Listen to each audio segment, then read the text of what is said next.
Hi friends, this is Marina Shepelsky and let's talk about the RFE today.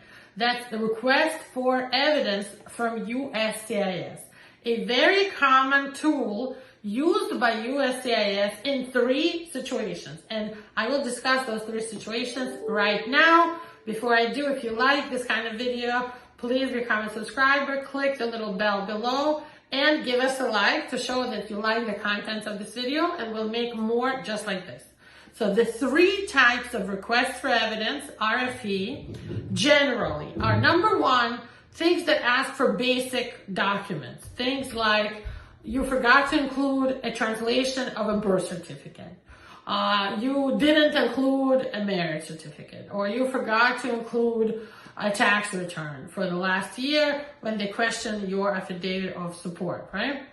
That's a common type of pretty easy, kind of not so deep request for evidence, and you don't even always need a lawyer for that. Sometimes they ask for a medical and they give you like 87 days to submit the medical to the field office so that they're ready to approve your interview. And RFE is not always bad news. Like, for example, if you get an RFE asking for a medical directly from your local field office, like if you're in Boston, from the Boston field office, if you're from LA, from the Los Angeles field office, you know what I mean? That means the case is already in your local field office.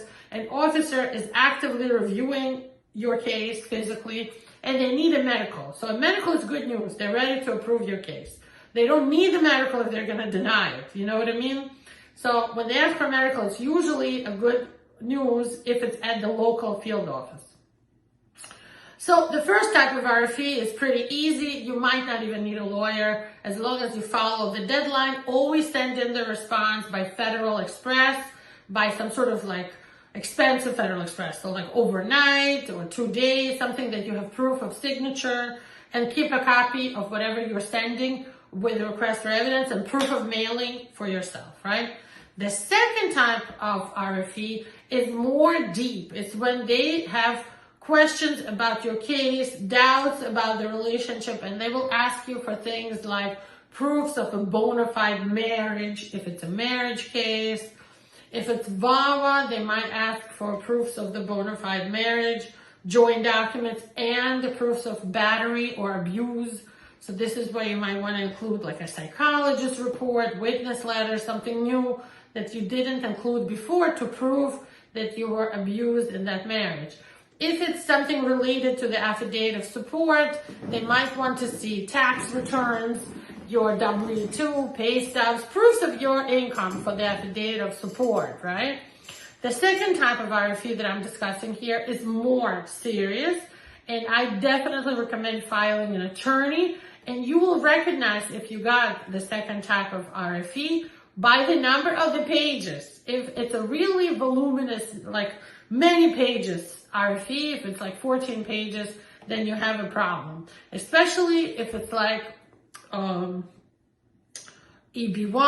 I-129, I-140 type of employment petition, VAWA, and there's a lot of pages. That means they found a lot of things wrong with what you send them, but they're still giving you a chance at doing an RFE, request for evidence, to give you a chance to prove that you're right and you deserve to be approved. The third type is the most concerning, the most scary one. It's where they're suspecting that you did fraud or misrepresentation in your forms, in your affidavits, of whatever you sent them. This is where they will give you some sort of a hint at something that they're suspecting that you lied about, and they will ask you to prove them wrong. They will ask you to prove that you didn't lie or didn't misrepresent something, that you didn't forget or omit something major, like an arrest from your record. And that also will be quite a few pages. And here's where you 100% need an attorney, because you will need something complex as a response to their complex RFE, asking for proofs that, you know, you didn't misrepresent or lie or do some fraud upon USCIS. And finally, it's not really the RFE, but it is kind of a request for evidence, and it's called the notice of intent to deny, and that is their letter to you saying, we want proofs that we're wrong, but if you can't prove it, we are planning to deny your case.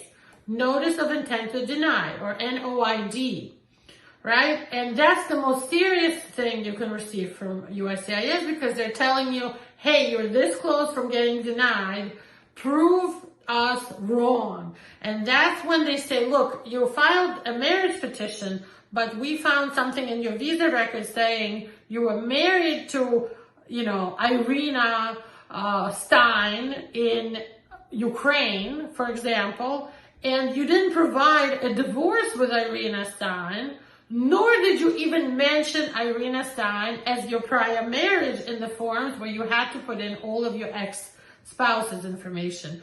But when you filed for a tourist visa in 2003, you put that you're married to Irina Stein. Where is the divorce? This marriage that you have now is null and void, not a real valid marriage if you never divorced your prior wife, Irina Stein. And that's a notice of intent to deny. So I hope this video is helpful to you. And if you are in this situation and you got an RFE, call us today. You have no time to lose. There's always a short deadline to reply to RFE or notice of intent to deny. We are here for you. We can make you win this case.